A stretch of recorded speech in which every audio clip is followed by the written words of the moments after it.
मांडलेली बाजू किंवा त्यांनी केलेलं भाषण ते सगळे आम्ही सभागृहाच्या मध्ये मांडलेलं ते माहिती आम्ही हायकमांडकडे पाठवणार आहोत, प्रदेशाध्यक्षांना सुद्धा देणार आहोत। आणि खरं दुर्दैवानं की म्हणावं लागेल की त्या दिवशी सर्व विरोधकांनी आम्ही वॉकआउट करण्याची गरज होती त्या विधेयकाला विरोध करून, कारण एक अनेक कायदे या संदर्भात असताना नव्यानं कायदा आणून म्हणजे सरकार हे विरोधकावर कुरघोडीचं काम आणि दबाव तंत्र वापरून सरकारचं अपयश जनतेपुढे येऊ नये आणि अर्बन नक्षलाईटच्या नावाखाली विरोधकांना नामशेष संपवण्याचं काम, त्यांचं तोंड दाबण्याचं काम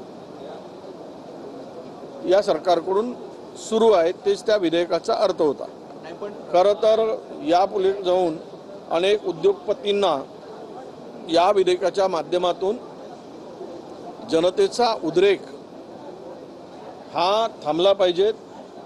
कुठल्याही उद्योगाच्या विरुद्ध कोणी कामगार सुद्धा उभा राहू नये, ही त्यामागची सरकारची भूमिका आहे। राहिला प्रश्न तुमचा की मला सभागृहामध्ये जे काही घडलं त्या संदर्भात प्रदेशाध्यक्षांनी त्यापूर्वीच एक नोट दिली होती आणि ती नोट मी सगळ्यांच्याकडे उपलब्ध होती आणि ज्यावेळेस हे बिल सभागृहात आलं त्यावेळेस मुळात यावर सरकारने सुद्धा विरोधकांना बोलताना त्यांनी सांगितलं की हे जॉईंट पार्लमेंट बोर्ड समितीकडे जे काही बिल गेलं त्यावेळेस तुम्ही तिथे बाजू मांडली, त्यामुळे सभागृहात तुम्हाला आता बोलता येणार नाही फार, अशा प्रकारची भूमिका खरं म्हणजे असं कुठेच नाही, कुठल्याच नियमात नाही।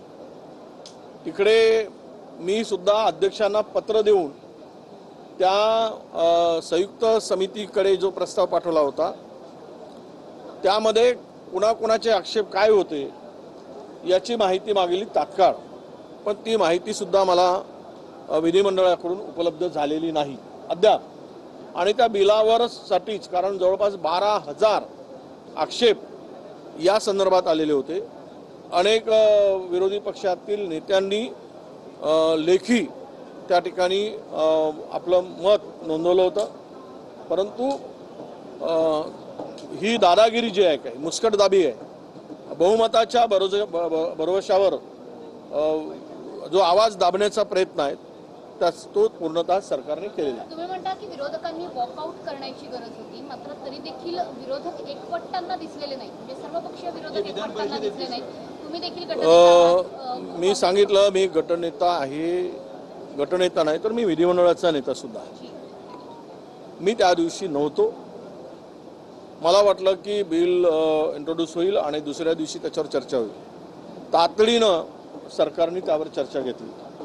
मी त्या दिवशी गैरहजर होतो, म्हणजे बँकेची निवडणुकीत मी स्वतःही वोटर होतो आणि माझ्या नेतृत्वामध्ये ते बँक तिकडे निवडणूक लढली जात होती। साहेब, पण या सगळ्या प्रकरणावर एक मात्र दिसत आहे की विजय वडेट्टीवार यांना टार्गेट केलं जात आहे का?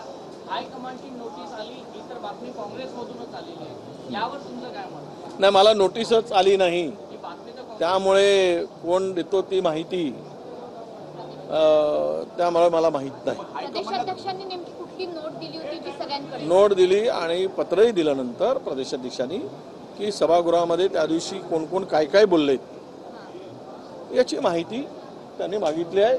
तो अहवाल मी तयार केलेला आहे, तो प्रदेशाध्यक्षांना देणार आहे। त्यामध्ये असं कुठेही नोटीस किंवा पत्र दिल्लीकडून विधिमंडळाचा नेता म्हणून मला प्राप्त झालेला नाही। ते तर पूर्वीच आलेलं होतं की सभागृहामध्ये कोण काय बाजू मांडणार आणि त्याची नोट होती।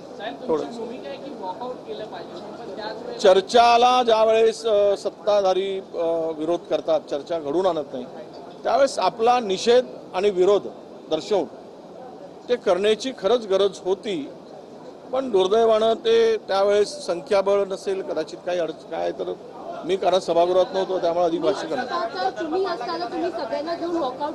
नाही। 100% या बिल मी त्याच ठिकाणी सभागृहातच फाडून टाकलं असतं मी जर असतो तर, आणि मी सर्व माहिती आणि तयारी केली होती, पण अचानक त्या दिवशी गैरहजर होतो आणि ते बिल इंट्रोड्यूस झालं. म्हणजे याचाच अर्थ महाविकास आघाडीमध्ये आता थोडासा ताळमेळ राहिला नाही.